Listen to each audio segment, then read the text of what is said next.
ពុកម៉ែនឹកស្រុកនឹកស្នេហ៍ធ្លាប់តែនៅក្បែរគៀងកោយសុខទុក្ខយ៉ាងណា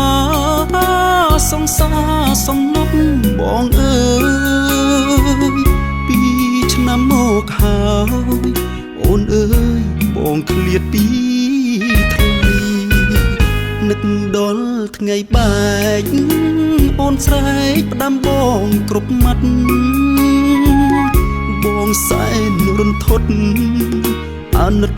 ដល់ចិត្តសង្សារបែកអូន2 ឆ្នាំឥឡូវស្រាប់តែឮថាខែក្រោយជីវ៉ា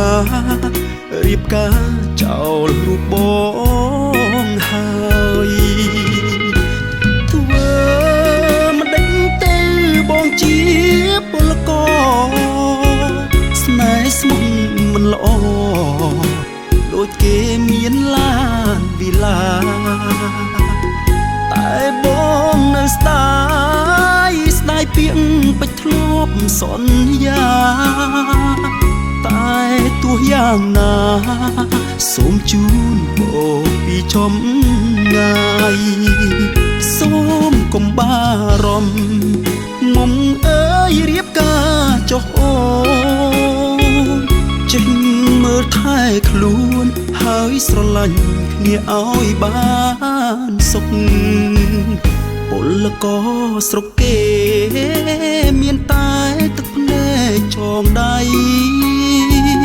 ទោះនៅអាឡ័យក៏ស្រីមិនមែនជាគូឲ្យអូនទៅគេ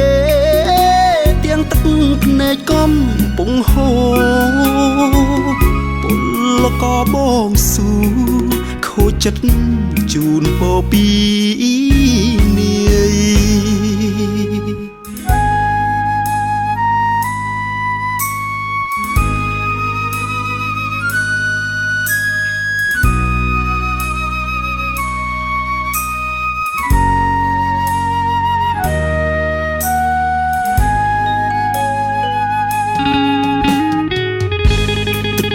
បងហូប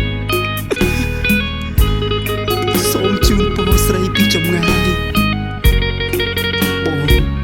មានអ្វីចងដៃអូនទេ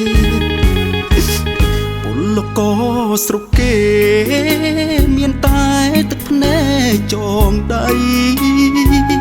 ទោះនៅអាឡ័យក៏ស្រីមិនមែនជាគូឲ្យអូនទៅគេទាំងទឹកភ្នែកកំពុងហូរពលករបងស៊ូខូចចិត្តជូនពោពី